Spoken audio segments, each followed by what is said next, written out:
غشی کے دورے پڑ رہے تھے۔ زرشام ان کی پٹی سے لگا بیٹھا تھا، جبکہ زریز ملک تب سے مسلسل کمرہ بند تھے۔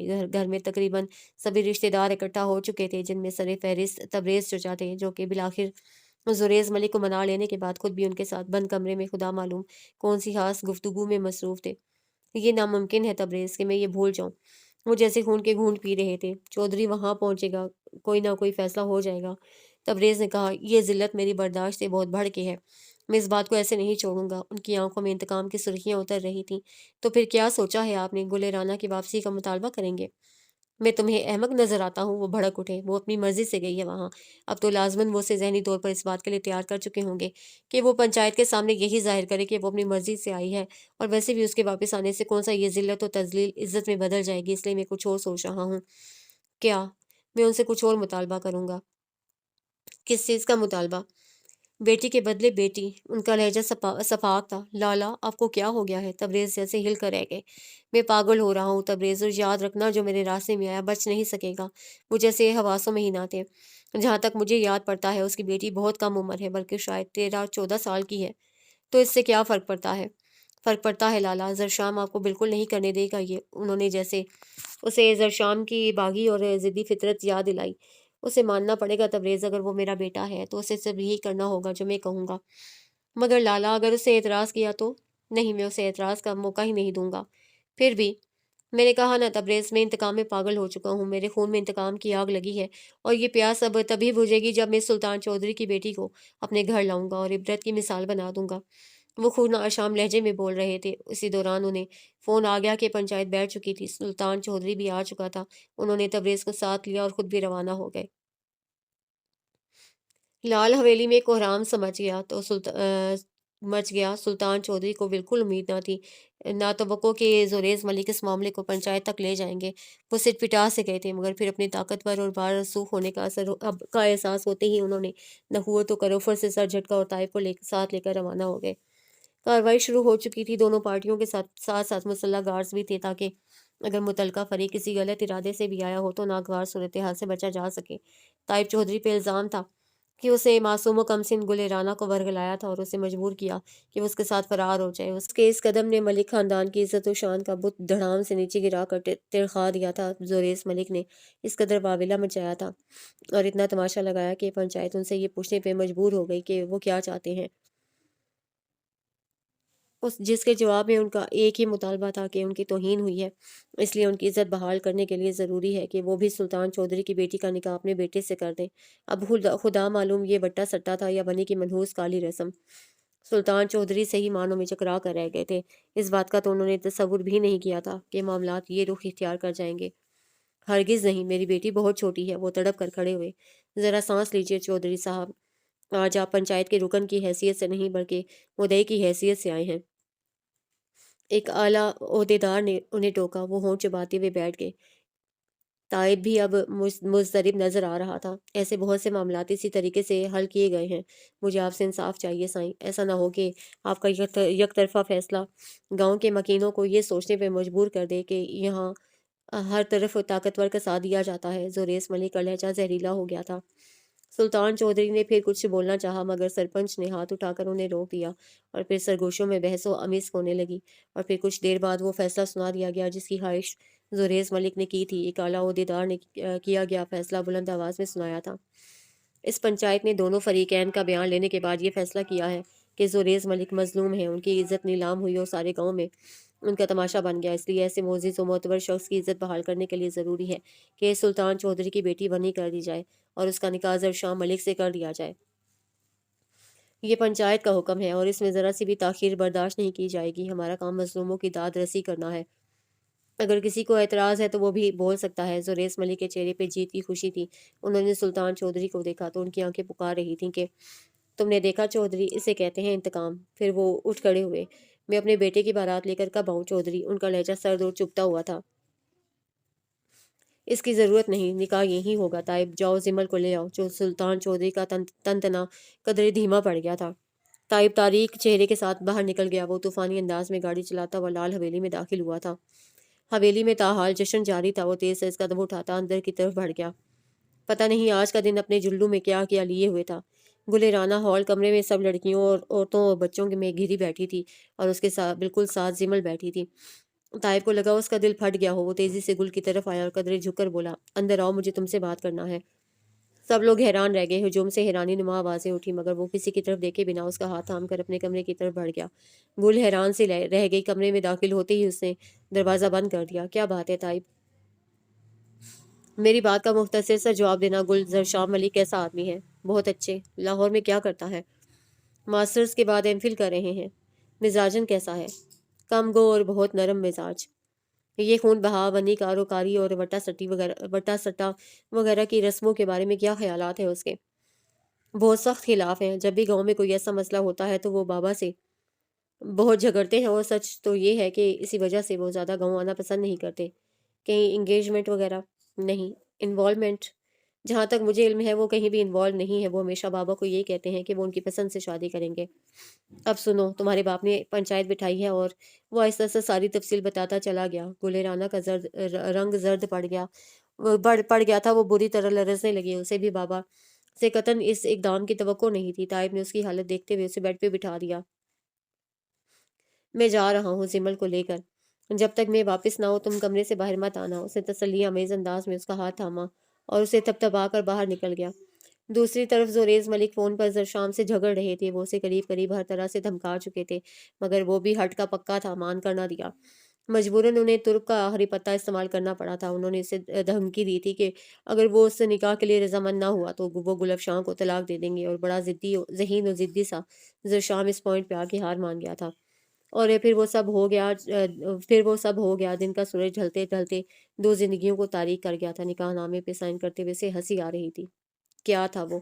ان رسموں کے خلاف تھا، ان سے نفرت کرتا تھا، ہمیشہ باپ سے ان کی وجہ سے جھگڑتا تھا، اور آج خود انہیں کی بھیڑ چڑھ گیا تھا۔ اور ان دروازوں کا کیا کروں جن کے پیچھے رشتوں کی زنجیروں میں جکڑے ہوئے خواب اور تعلق داریوں میں الجھا ہوا احساس اور وفاداریوں میں محصور تمنائیں چیخنا چاہتی ہیں؟ اور ان دروازوں کا کیا کروں جن کے پیچھے دھڑ دھڑاتے ہوئے سینوں میں وحشتیں چن لی گئی ہیں، آرزوؤں کی کھیتیاں بو کے گھٹن کے سپرد کر دی گئی ہیں؟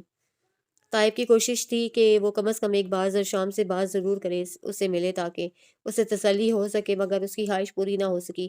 زرشام نکاح کے فوراً بعد واپس قصر گل روانہ ہو گیا تھا۔ اس بات کا طائب کو دلی افسوس ہوا تھا۔ وہ بہرحال خود کو ہی قصوروار گردان رہا تھا۔ اسے گل رانا کو غلط راستے سے اپنانے کی بجائے سیدھی طرح اپنے والدین کے سامنے اپنا معاملہ رکھ دیا ہوتا، اور پھر انہیں مجبور کیا ہوتا کہ وہ اس کا رشتہ لے کر قصر گل جائیں، تو حالات یقیناً مختلف ہوتے، مگر افسوس اس کے اٹھائے ایک غلط قدم نے 4 لوگوں کی زندگیوں کا رخ بدل دیا تھا۔ پتہ نہیں کیا ہونے والا تھا۔ زرشام ملک جب سے آیا تھا مسلسل کمرہ بند تھا۔ وہ تو قسمت کے اس مذاق پہ بس حیران سا تھا کہ آخر یہ اس کے ساتھ ہو کیا گیا تھا۔ اب پتہ نہیں وہ لڑکی کیسی تھی جو خواہاں اس بھیانک رسم کی بھیڑ چڑھ گئی۔ بہت دیر تک وہ جاگتا رہا اور سوچتا رہا، پھر اس نے اپنا بیگ کھولا اور پیکنگ کرنے لگا۔ سامان تھا ہی کتنا، 2 منٹ میں سمٹ گیا۔ اسی اسنا میں دروازے پہ دستک ہوئی۔ یس، اس نے کہا۔ دروازہ بڑے ڈرے سہمے اور جھجکے ہوئے انداز میں کھولا گیا تھا۔ زرشام کی نظر آنے والے پہ جم گئی۔ یہ چہرہ اس کے لیے بالکل نیا تھا۔ وہ قریباً 14-15 سال کی ایک معصوم و نوخیز لڑکی تھی جس نے بدرنگ کپڑے پہن رکھے تھے، جس کی پھٹی اوڑھنی سے اس کے سنہری بال جھانک رہے تھے۔ اس کا چہرہ سرخ تھا اور آنکھیں سوجی ہوئی تھیں۔ اس کے ہاتھ میں کھانے کی ٹرے تھی۔ کون ہو تم؟ وہ خاصا چونک کر بولا تھا، جس کے جواب میں اسے اپنی ہراساں آنکھیں اٹھا کر بے حد شکایتی نظروں سے اسے دیکھا تھا۔ وہ حیران سا رہ گیا۔ لڑکی کی آنکھیں آنسوں سے بھری ہوئی تھیں، اور آنکھیں کیا تھیں، میرے خدا، جیسے دو ننھے چمکتے سنہرے کانچ۔ اس نے سسکی سی لی تھی۔ میں آپ کی ملازمہ۔ اس نے جیسے رٹے رٹائے الفاظ بولے۔ اوہ اچھا، تو تم رو کیوں رہی ہو؟ انہوں نے مارا ہے۔ وہ اب آنسوں کے ساتھ رو رہی تھی۔ ٹرے اس کے ہاتھ میں لرز رہا تھا۔ زرشام نے ٹرے اس کے ہاتھوں سے لے لیا، اور اسی اسنا میں اس کی نظر اس کی دائیں کلائی پہ پڑی، جس میں موٹا سا سلور کا کڑا تھا، جو اس بات کی دلیل تھا کہ وہ کسی نیچ ذات سے تعلق رکھتی تھی۔ وہاں یہ کڑا اس بات کی نشانی تھی۔ کس نے مارا ہے؟ زرشام نے گلاس میں پانی ڈالتے ہوئے پوچھا۔ اسے فی الوقت اپنے سوا کسی سے بھی ہمدردی نہیں ہو رہی تھی۔ بڑے ملک جی نے۔ وہ بدستور رو رہی تھی۔ نام کیا ہے تمہارا؟ اسے پہلا گھونٹ لے کر پوچھا۔ زیمل۔ وہ کلاس ہی گئی تھی۔ زرشام پہ جیسے کمرے کی چھت آ پڑی۔ گلاس اس کے ہاتھ سے چھوٹ کر دور جا گرا اور پانی کارپیٹ پہ بہہ گیا۔ تم زیمل ہو؟ وہ بے یقینی سے پوچھ رہا تھا۔ جواباً وہ اسی طرح روتی رہی، اور اس نے سارا ماجرا کہہ سنایا۔ جب اسے تبریز چچا اپنی گاڑی میں ڈال کر لے کر آئے تھے تو قصر گل میں